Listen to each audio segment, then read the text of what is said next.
In this video, I am going to attempt to watch every single movie that is nominated for the Oscars in 2023. Hi. So the Oscars, by the time of this video coming out, are probably a day or so away. They're coming up. And in honor of the Oscars, and because this is just something that I have been trying to be better at doing, I am going to attempt to watch every single movie that is nominated for the Oscars this year, in the year of 2023. I've never done a video like this on my channel ever, but I thought it would be fun. I know that Trin Lovell, she made a video where she reacted to every single Best Picture nominee. And man, kudos to her, because that video sounds like a nightmare to edit. This video is not gonna be a reaction video to every single movie nominated for the Oscars this year, because that sounds like a nightmare, and I want to enjoy this process. So instead of doing a reaction video, I'm basically going to film myself over the course of the next couple of days in the lead up to the actual Oscars, just trying to watch as many of these Oscar nominated movies as possible. So yeah, in this video, I am going to attempt to watch every single movie that is nominated for the Oscars in 2023. But before we get into the video, I just want to say a huge thank you to Movie Palette for sponsoring this video. So you guys know, obviously, color is a huge aspect of storytelling, especially when it comes to film and television. So what Movie Palette does is they create really cool, unique canvas art based on your favorite movie or favorite TV show. So the way it works is they take each individual frame of any given movie, and then their digital artists will use some sort of technology to determine what the dominant color was in every scene. And then from there, they'll organize every stripe in chronological order. And what's really cool is the width of each stripe matches and corresponds to the length of that given scene. So at the end of the day, what you're basically getting is artwork that tells the unique color story of your favorite movie or TV show. They have all different kinds of movies on their website, like Parasite, La La Land, The Sound of Music, Avatar, Mean Girls, The Lion King, and a whole bunch of others on their website. Now, let's say maybe your favorite movie isn't online. What you can always do is just request for your movie to get made into a movie palette. They can do that as well. Even though this video is Oscar related and I just watched a ton of movies to make this video, deep down, I'm a TV gal. They have TV shows on their website as well. So if you're a fan of Euphoria, or Wednesday, maybe Bridgerton, Stranger Things, Heartstopper, they have movie palettes for those shows. And just like with the movies, if they don't have your TV show, you can always request for your TV show to get made as well, which is exactly what I did. Even though this show literally had one of the worst series finales of all time, I'd still say at the end of the day, it's one of my favorite shows ever. And because of that, I requested to get season 2 of Killing Eve made into my own movie palette, because that, in hindsight, is my favorite season of the show, and I just know the color story of every episode from that season is going to look so good. Like, I have faith. Because I'm in the Philippines though, I technically don't have that movie palette with me right now. It's literally in a box at my aunt's house in California. So when I do go back in a couple of months, eventually I will share what that movie palette looks like with you in a future video. But again, I have faith that it turned out really good, unlike the series finale of Killing Eve. No.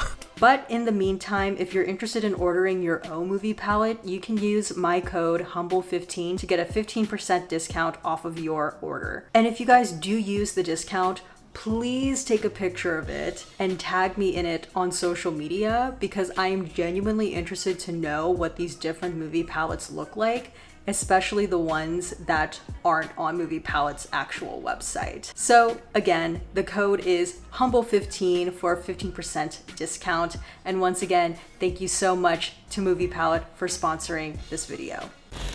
Now, confession, I have seen several of the movies that are nominated for the Oscars this year, some in the Best Picture category, some in other categories. So let's take a look at that right now. Got my glasses on, this is serious. Okay, so this is the Oscars movie checklist of 2023 from thegoldknight.com. Thank you to the Gold Knight, this is not sponsored. This is really convenient because not only have they listed all 39 movies plus 15 shorts nominated, but they also have the running time of each movie, which thank you. They have where you can find the movie. Unfortunately, I'm pretty sure this only applies to the States, but it's there if you're interested. Most importantly, they have what the movie was nominated for. So you can see that several of these movies have multiple nominations, which is just really convenient to know, especially when you're trying to knock a lot of these out in order of like priority. Yeah, okay, so really quickly, just going through what I've seen already. So I watched Black Panther, Wakanda Forever. I have my movie ticket stubs here. This might be a little nerdy of me to be doing, but ever since I turned 20, I've saved every single movie ticket stub for a movie that I've seen in a theater. I've only lost one, and that was for Mamma Mia 2, Here We Go Again.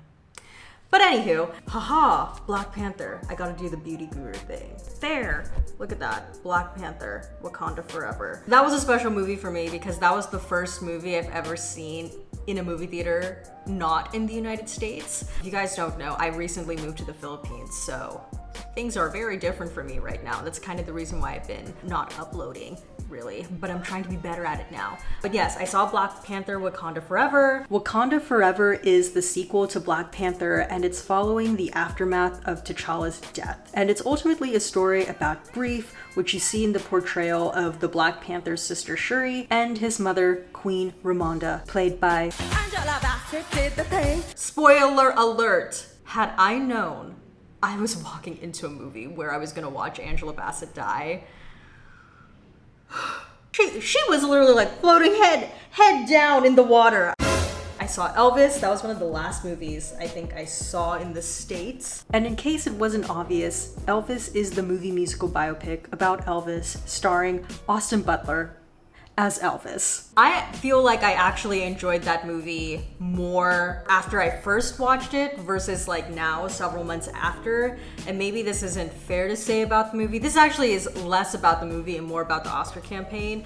I'm just Austin Butler's accent and how he's so committed, and that's why he can't shake off the accent. No, I don't think I sound like him still, but I guess I must because I hear it a lot. I kind of find it a bit obnoxious, to be honest. That's just my opinion. As someone who lived near Anaheim, nobody in Anaheim sounds like that. So, the next movie I've also already seen was Everything Everywhere All at Once. Whew, my goodness, how do you describe this movie? It's about a Chinese immigrant named Evelyn Wong, played by Michelle Yeoh, and she basically has to save the multiverse from being destroyed, and she does this by connecting with the parallel versions of herself that exist in these different universes. I mean, what is there to say about Everything Everywhere All at Once? It's like incredible, amazing, so forward-thinking, so innovative. I don't think I've ever seen a movie quite like it. But wow, what a moment. I will never forget. I will say though, my favorite performance walking out of that theater, just on gut reaction alone, was Stephanie Hsu. And the shook. I have strong emotions about this. The fact that she has, throughout award season, kind of been in and out of the Best Supporting Actress category in comparison to Jamie Lee Curtis, I don't understand. I get that Jamie Lee Curtis is a legend. We have the My Hand in Yours license plate holder. Wow.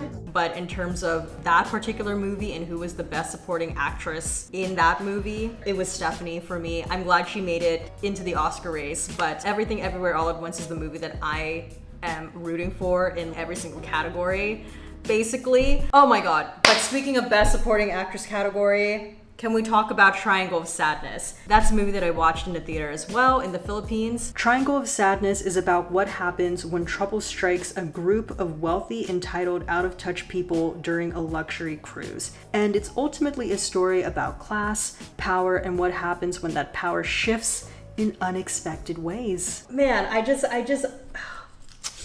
Dolly De Leon! Oh, man, if you guys haven't seen Triangle of Sadness, I'm gonna warn you, Act 2, if you're sensitive to vomiting, I don't know if you can maybe fast forward through that section of the movie, but Dolly De Leon, you know what? As a Filipino, Dolly De Leon is Filipino. She just made me so freaking proud in that movie because her performance, for me, that's what it means to be a best supporting actress in a movie. Her character really just brings the movie and its themes together. It wouldn't be what it is without her. My heart breaks a little that she didn't make it into Best Supporting Actress. Ugh! Another movie that I watched as well when I was still back in California is Turning Red. Oh, I loved Turning Red so much. It's a coming-of-age story about Maylin Lee, who is this Chinese-Canadian 13-year-old girl, and due to a family curse, whenever she experiences really strong emotions, she turns into a red panda.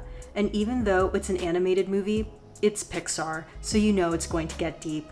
Shout out to generational trauma. I watched that around the time of when Killing Eve had ended, and just hearing Sandra Oh's voice was just, at the time, very emotionally triggering for me. But I think I'd be okay now if I were to revisit that movie, but I loved Turning Red. It was very cute. And then a movie that I watched about a week ago when I got the idea for this video was The Whale. The Whale takes place over the course of 5 days in the life of Charlie, played by Brendan Fraser, and Charlie is a reclusive English teacher that is also morbidly obese. Throughout the movie, you see him struggling with his health and his personal relationships, especially with his teenage daughter. I will say that movie was really difficult for me to watch at times, particularly the eating scenes. It was a lot. Probably my favorite aspect to The Whale was the relationship between Brendan Fraser's character and his daughter, played by Sadie Sink. Like, The Whale was fine, but I wouldn't call it like my favorite movie of all of the movies that I've seen thus far. So yeah, based on everything I just said, my little quick rundown review, I've seen 6 of the 39 movies.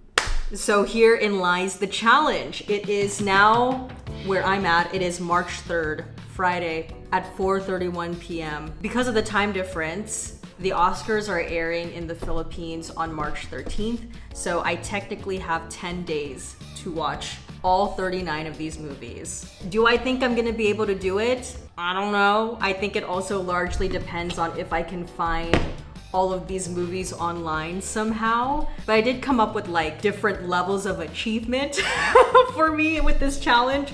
So if I am able to watch all 10 Best Picture nominees before the Oscars, I think that's like a bronze level achievement, you know? If I am able to watch all of the movies that are nominated for Best Picture, the acting categories, the writing categories, and the directing categories, I will give myself a silver medal. But if I can watch all 39 movies on this list, that is a gold level achievement. As far as the shorts go, if I can watch any of the shorts, that will be like bonus points for me. But yeah, that's basically like the challenge level set there. But now we go. Now the challenge starts right now.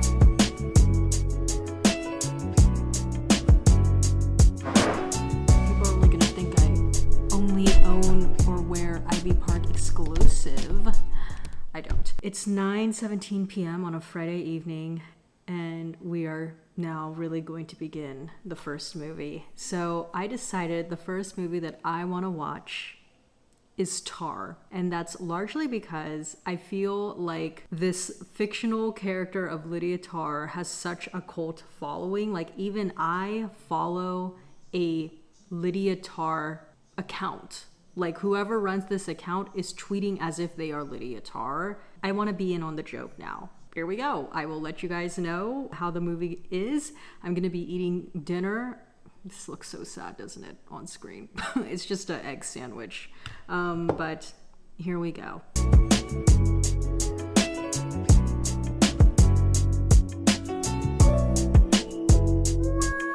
I don't like it. Okay, so I just finished watching Tar. I'm giving a warning right now. There are a lot of spoilers for these movies throughout the video. So if you kind of want to cherry pick to learn a little bit more about a particular movie, or you want to hear my thoughts about a particular movie, the timestamps are down below. Just look at them. So this is your warning. This is a spoilery video. It's 1:37 in the morning, and what Tar is about is it follows a very accomplished musician named Lydia Tarr, played by Cate Blanchett, in the days leading up to the recording of a symphony album. And over the course of the movie, you start learning very questionable things about Lydia Tarr, and you start to see how these rumors and allegations cause her to emotionally and mentally unravel. That was quite the journey. I get why Lydia Tarr has a fictional Twitter account. I don't know how I feel about the fact that I follow that account now, since having seen the arc of her character and learning a couple of things about her. But I will say I was shocked when Lydia Tarr, I'm assuming, ended up in the Philippines. Ano naman daw ang darating ba daw ang trabaho? Hindi pupunta talaga siya. So I was like, oh my gosh, maybe Lydia Tarr and I can meet up at Jollibee. Lydia Tarr should score the next Jollibee commercial. I feel like there's so much I want to say about Tarr, but I obviously can't go into a full review in this video because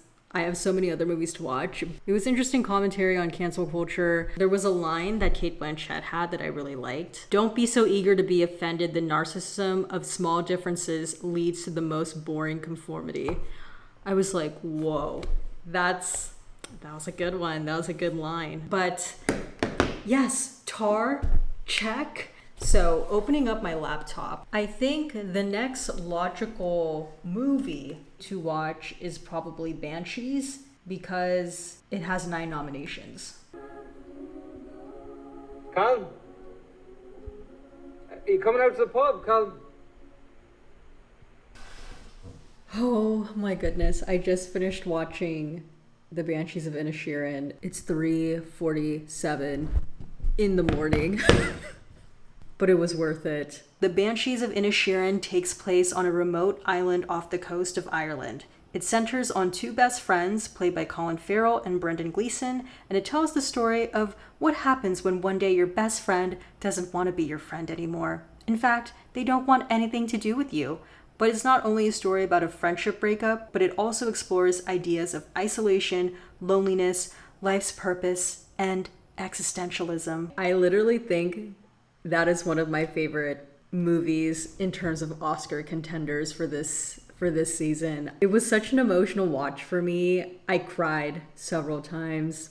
I laughed a lot. It was heartbreaking and devastating, but moving at the same time. The landscape shots were gorgeous. I liked the score. In around the middle of the movie, when the donkey kept going inside of the house, I was literally like, if this donkey dies, I will be so upset. And lo and behold, the donkey died. So even though several sad things do happen, there was something about the movie that just felt really warm to me and felt heartfelt, but not overly sentimental in a way that feels heavy-handed. I don't know. I really, really, really liked that movie. I could see myself watching that movie again. Oh my goodness. There is a line in that movie too that was so good. It's when Colin Farrell goes to the bar to find Colum, and he's drank quite a bit, and he says, you used to be nice,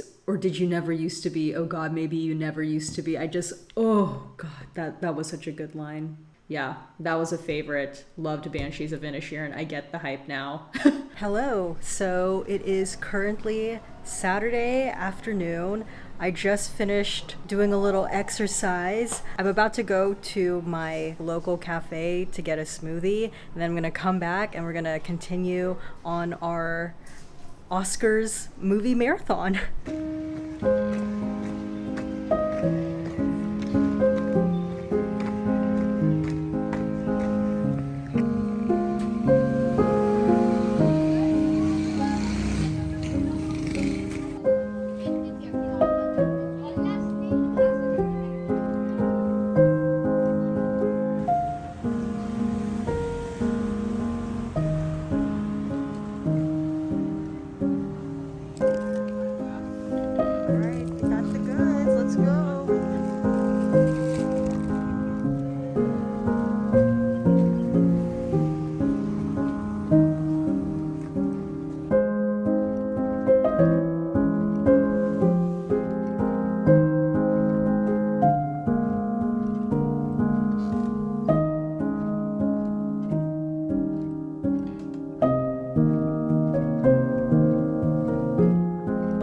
just watched All Quiet on the Western Front, and that was a really long movie, but it was really good. It's a remake, but also not a remake, so I guess a re-adaptation of the 1930 film, also entitled All Quiet on the Western Front. And it follows a group of young men who are friends that go off to war together during World War I. War is sad and senseless. That's my review. Okay, we are continuing on with the Oscar journey. We're gonna watch The Fabelmans, but I have my dad with me. Dad? Hello. My dad is a very big Steven Spielberg fan, so we had to watch this together. Steven's number one fan. What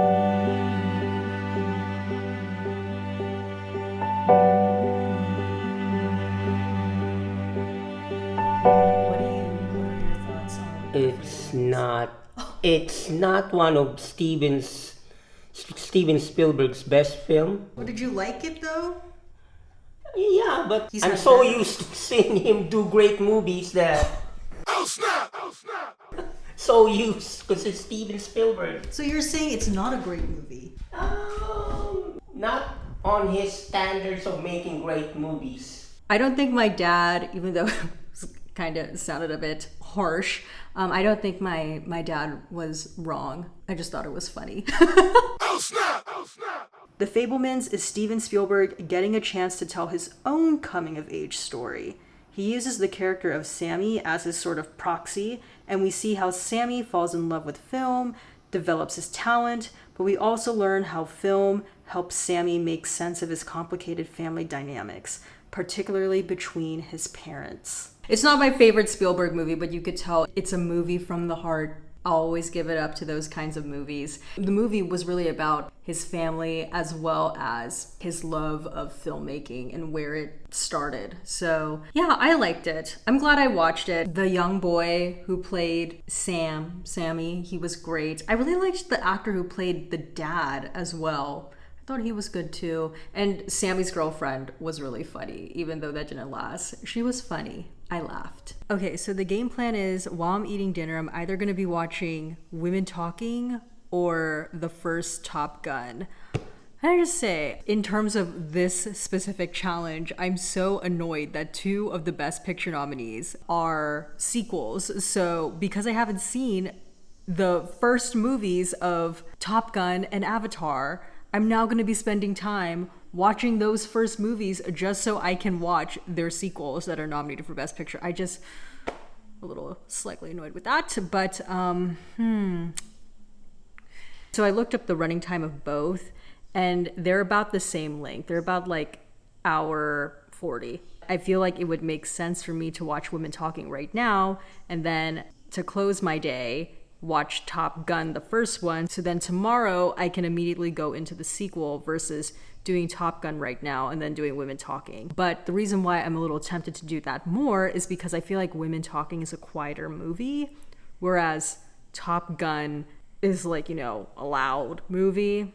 And I don't know if I want to watch a loud movie before going to bed.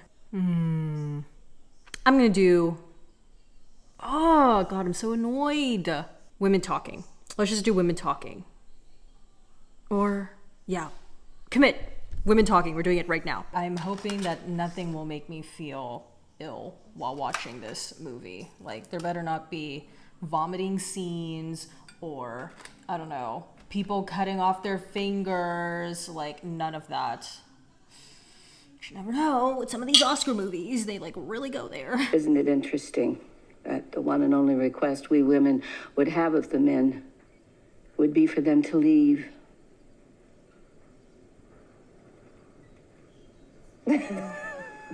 Okay, so I just finished Women Talking. It's about 2 a.m. Women Talking is set in a conservative religious community, and we learn that some of the men in this community are being abusive and violent towards the women.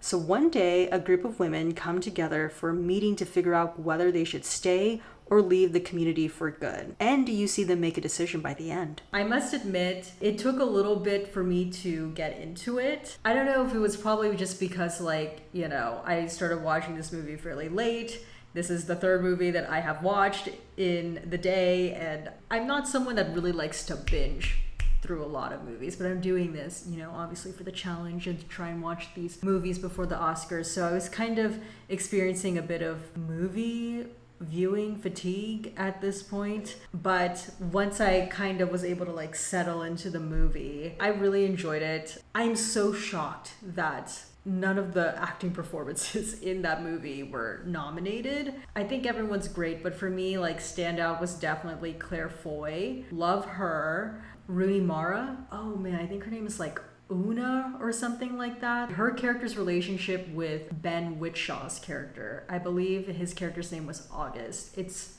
so sweet. Like, in an alternate universe, I would love to see their love story. It just was never really fully realized in this movie. Yeah, just Ben Whisshaw's character. I know this movie is about the women, and not to take anything away from the women, but Ben Whisshaw's character was just so...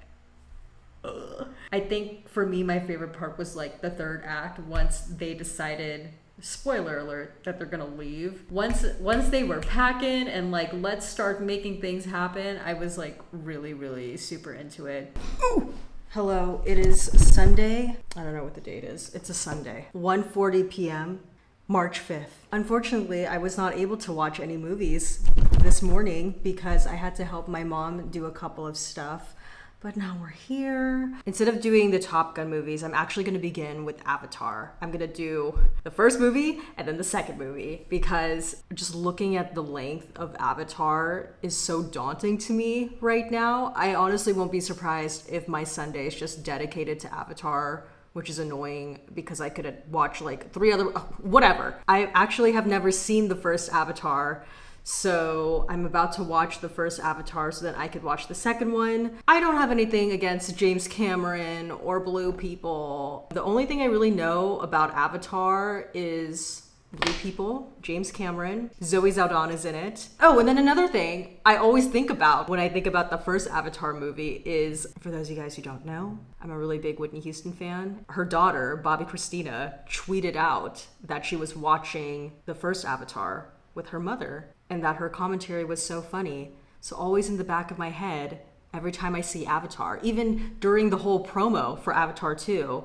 I was just like, man, what would Whitney think about the sequel? What was Whitney Houston's commentary for the first Avatar movie? So I'll think of her while I'm watching this movie right now. Oh my God, it's 3 hours long. Okay, I just finished watching the first Avatar.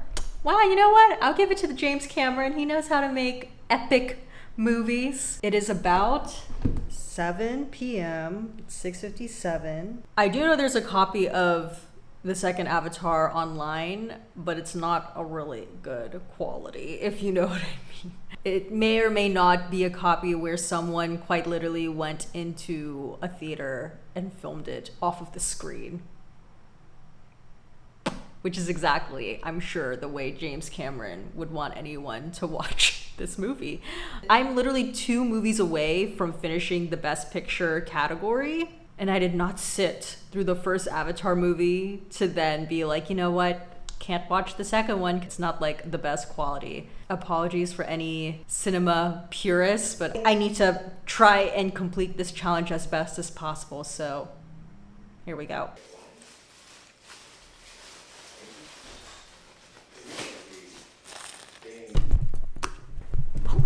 Oh, you guys, I did it. I watched Avatar 1 and 2 in one day. I feel like I should get special Na'vi citizenship after completing such a cinematic feat.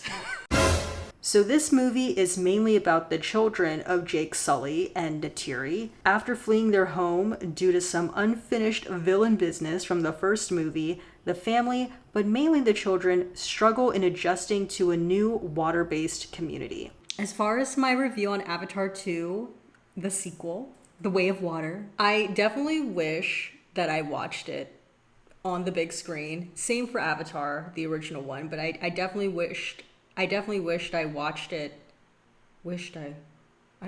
I'm like really, my mind is just right now.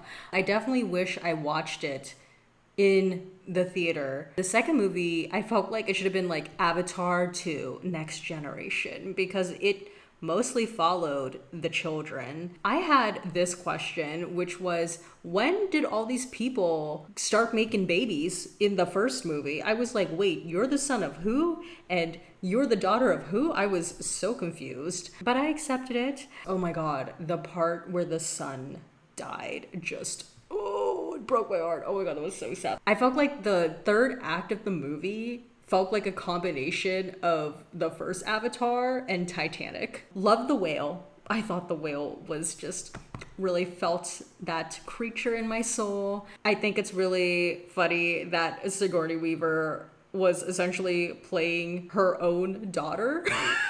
I love that. That's like wild to me. Zoe Saldana, I feel like most of her lines in this entire franchise is her screaming. Yeah, those are my quick thoughts on Avatar 2.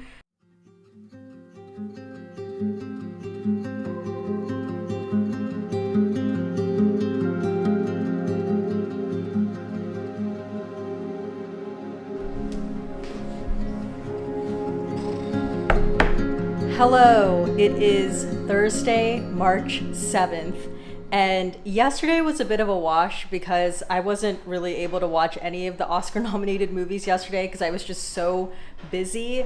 But I did, late last night, watch the first Top Gun, which was an interesting experience. I surprisingly liked it. I also didn't realize how kind of, I heard that about you. You like to work alone. Mav, you must have sold under a lucky star, huh? I mean, first the Meg, and then you got... I was getting some vibes from Iceman and Maverick. Maverick.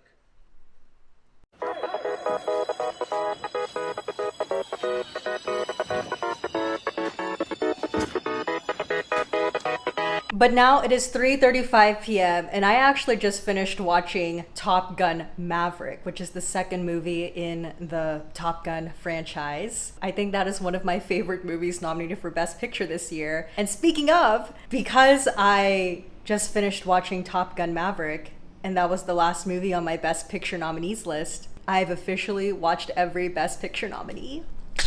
Yes! I did it! I did it! Count it!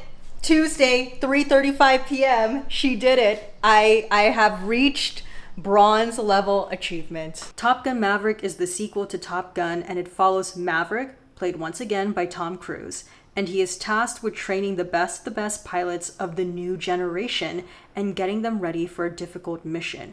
But the emotional stakes rise when we learn that one of the students has a special connection to Maverick. But as far as my thoughts on Top Gun Maverick, so last night I was really debating, like, should I just go into Top Gun Maverick or should I watch Top Gun? And I Googled, and some people were saying like, no, you don't have to watch Top Gun, you could just go into Top Gun Maverick. But I'm actually happy that I watched Top Gun before because I just feel like the emotional beats of the sequel, I felt it more. And another thing that I really liked about the sequel is that it's still a story focused on Maverick, because unlike Avatar 2, I feel like Avatar 2 was mainly about the kids, which I was like, okay, cute kids, we love it. You gotta introduce new characters. But I liked that even though they still managed to introduce new characters in Top Gun Maverick, the story was still about Maverick. So I liked that. I love that the story more or less like built on the relationship that Maverick and Goose had, but now it was like through the sun. I really enjoyed that.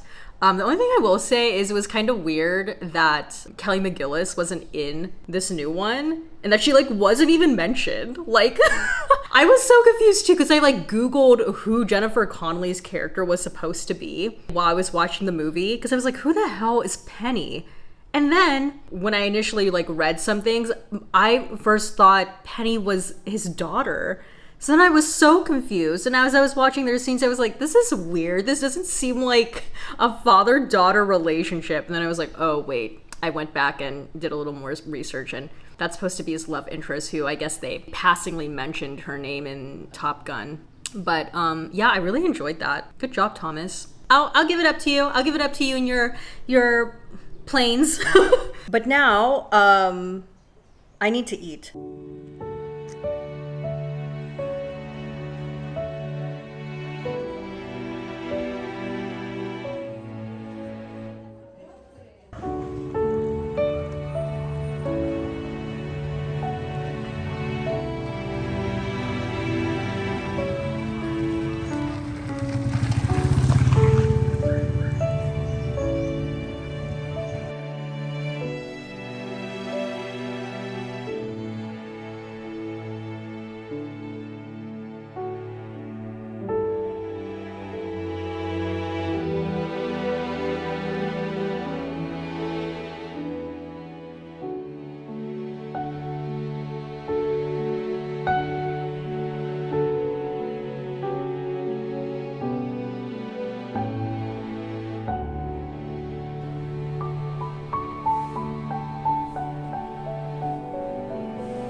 Hello, it is Wednesday, March 8th.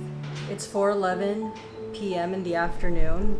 It's gonna be hard to watch a movie today because it is my mom's birthday. So can't hold myself up in this room to watch movies. I have to catch you guys up on 2 movies that I saw. Last night, I watched Living.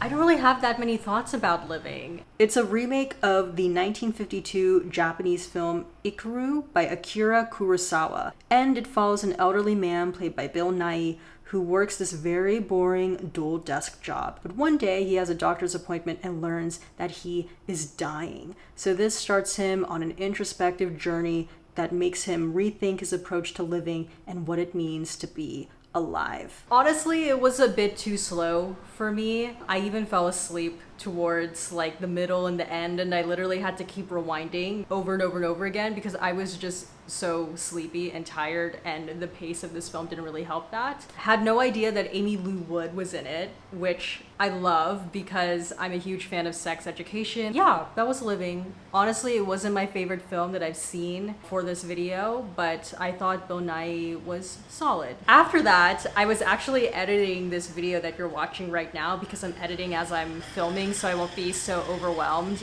by the end. But as I was editing, there was actually a blackout that happened. So this is a reality of living in the province in the Philippines, is your electricity will go out at any given moment. It didn't last that long. Now I don't have any internet, so. Oh, look at that! Look at that, that wasn't so bad. That was, what, 3 minutes and 13 seconds? Nothing. But then once the power came back, I watched Aftersun, or I started watching Aftersun, and then I fell asleep, woke up earlier today, and I finished the last 45 minutes. Happy birthday, Dad.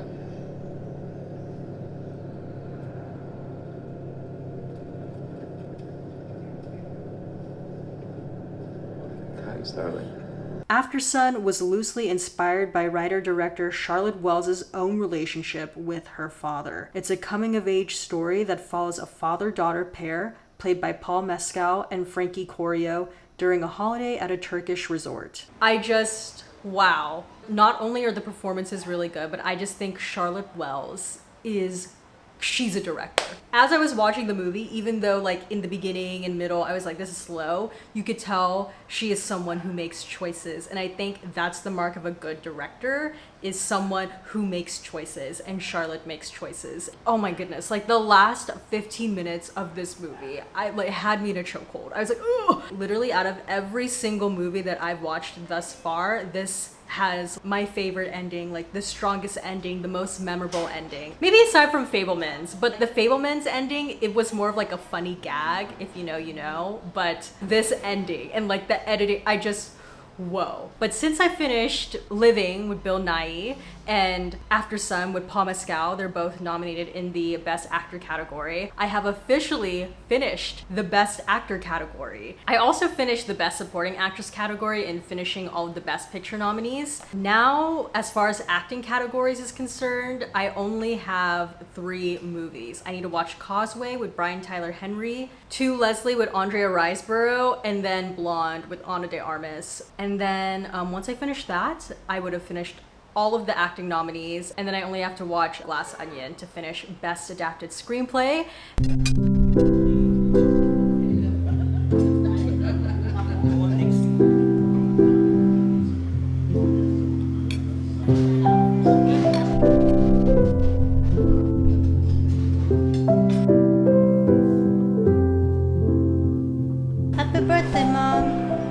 Bam. Your shirt. Whitney Houston, my favorite.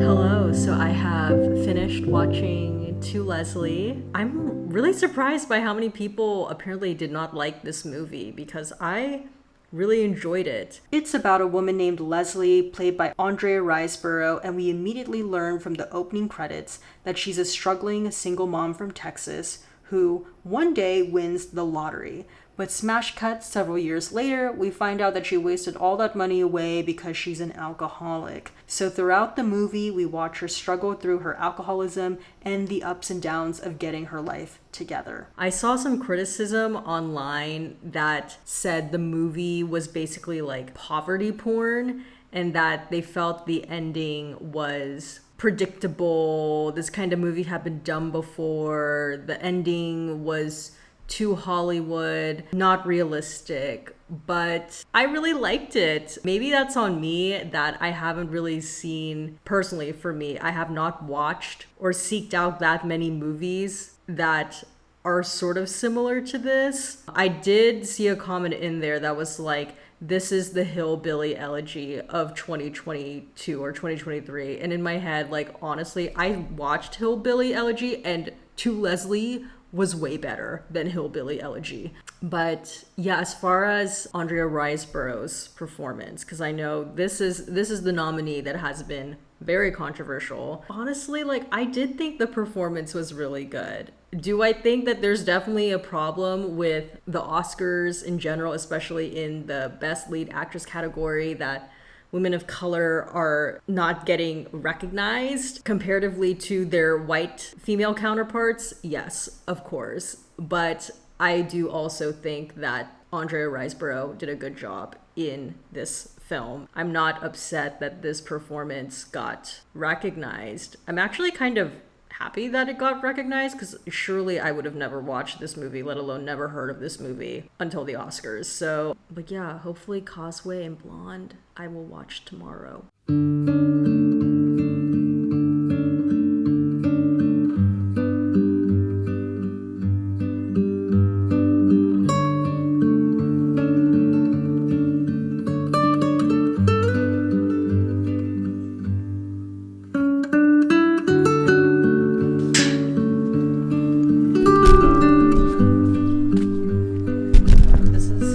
An extra. Blonde does not deserve this kind of background. Blonde is a fictionalized biopic about Marilyn Monroe, played by Ana de Armas. It was based on the novel Blonde by Joyce Carol Oates. So honestly, I'd actually first watched that movie when it initially came out, but I DNF'd it, meaning I did not finish it. But honestly, I still feel like my thoughts remain pretty much the same. I will say I think the movie, look-wise, visually, looks great. I think it's very impressive that they were able to recreate some of these like iconic Marilyn Monroe moments. But even though the film, I feel like they were trying to show how exploited Marilyn Monroe was and how just traumatizing her life was in general. Despite them constantly showing and telling us that, I'm not quite sure the film added anything to that conversation. In fact, I feel like the movie just added to the noise. Like, I'm not quite sure what this movie was trying to tell us. I feel like it didn't tell us anything. That's what is frustrating. I also just in general not only feel bad for Marilyn Monroe because her being in essence was exploited in the making of this movie, but I also just feel like Ana de Armas was exploited as well. It was really hard to see her do certain stuff in this movie, especially when it got to her meeting JFK. I found that whole scene really just degrading. I don't know. I didn't like it. I didn't like it then, and I don't like it now, so there we go.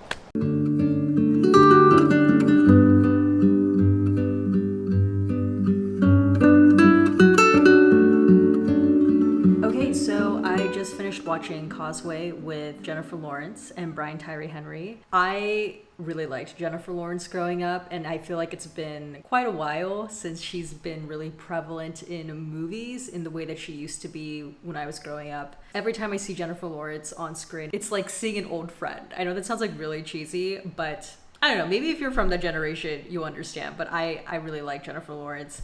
And I really liked this movie. So Causeway is about a US soldier named Lindsay, played by Jennifer Lawrence, that returns to New Orleans after suffering a serious brain injury in Afghanistan. We watch her readjust to everyday life, and she eventually forms a friendship with the car mechanic named James, played by Brian Tyree Henry. So Brian Tyree Henry is the person who is nominated in this film. He's nominated for Best Supporting Actor, and I thought he did a really good job. Like, a lot of the acting in this movie, it's very natural. Nothing in the performances, nothing in the plot that is super showy. It's not a big performance, big plot heavy, big spectacle movie, but that's okay. I really like those like quiet movies as well. I think what I also really liked about this movie too is it takes place in New Orleans, and I feel like New Orleans acts as a character in the film as well. There's something about the way that it's shot, and because typically in a lot of these scenes, it's usually only like two people in a scene, so it feels very intimate in that way. It also feels like very familiar. That's the beauty of watching these movies that get nominated for Oscars, especially like the smaller ones like a To Leslie or a Causeway. I don't know if I would have ever made the effort to go watch it, but because of this challenge, I'm happy that I did. But now with that, because I have officially finished watching Causeway, that means that I have finished Best Supporting Actor. Boom, done. And I have finished every single movie that is nominated in the acting category. So now I only have one more movie to watch in order to hit silver level achievement. I have a flight tomorrow to Manila in the morning. So I'm gonna watch the movie tonight, but I will probably share my thoughts on the movie when I get to Manila. So stay tuned for that. Mabuhay. Philippine Airlines welcomes you to Manila. The time for your convenience is 14 minutes past 11 in the morning, and the date today is March 10th on a Friday. Hello everyone, welcome to Manila. This is the city, we're out of the province. I'm at my Airbnb right now. It is currently Friday at 5:34 p.m. So I pretty much spent the entire day traveling, and then once we got to our Airbnb, we went to the mall to get some groceries and eat some food. But during all of that traveling, I actually managed to watch Glass Onion. I was literally watching Glass Onion on the plane, and then I watched it while I was waiting for our Airbnb to get ready, and then I watched it while I was eating lunch, early dinner at the mall, and I finished it. So I'm gonna tell you my thoughts on Glass Onion. But first, a little synopsis. So Glass Onion, of course, is the sequel to Knives Out. This time, the murder mystery takes place during the height of the pandemic and revolves around a tech billionaire played by Edward Norton, who invites his friends to his private island. But during this luxurious weekend getaway, one of his friends mysteriously dies, and Detective Benoit Blanc, the world's greatest detective, is going to find out who did it. Okay, so my thoughts on Glass Onion. I thoroughly enjoyed that movie. I just think the entire Knives Out franchise is so much fun to watch. It's so entertaining. It's also just like really refreshing. Even though Glass Onion is a sequel, it's still an original idea. You know what I mean? Like, it's not a reboot of something previous. So I just find the whole entire Knives Out franchise to be super fun. I thought Janelle Monáe, in terms of like acting performances, was such a standout. Oh my god, there were two specific cameo performances that I had no clue, I did not expect.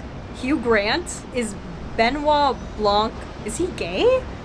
If he is, that's amazing. And that'd be really even more amazing if Hugh Grant is his boyfriend. But Hugh Grant, and then also Serena Williams. Oh my god, that cameo was so funny. Specifically in regards to adapted screenplay, I thought it was a solid story. I don't know which one I prefer, if it's Glass Onion or Knives Out. I'd have to watch it again, but I still think Knives Out just barely inches over Glass Onion for me. But either way, Glass Onion, a solid installment by Rian Johnson. Okay, you guys, so with Glass Onion officially being checked off of the list, that means that I have finished all of the movies in the writing categories.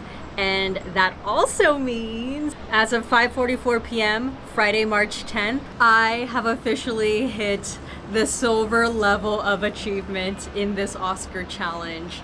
For the sake of this video not being as long as it already is, I'm just gonna call it here. I think even though technically as of right now, it's a Friday evening and the Oscars aren't until Monday here in the Philippines, Monday morning, I'm just gonna continue to watch as many movies as I can, but not film it for this video because again, this video is like nearing almost an hour and that's insane. And if you've been watching up to this point, thank you so much. And let me know what you think about this format of videos. I'm really trying to consciously veer away from reaction videos and I'm trying to find a new kind of style of videos that would fit for this channel. So if you liked this video, let me know in the comment section below and hopefully we could, you know, come up with more ideas that are maybe similar to this or something else, I don't know. But yeah, I hope you guys enjoyed watching this video. I had a lot of fun making it, even though it was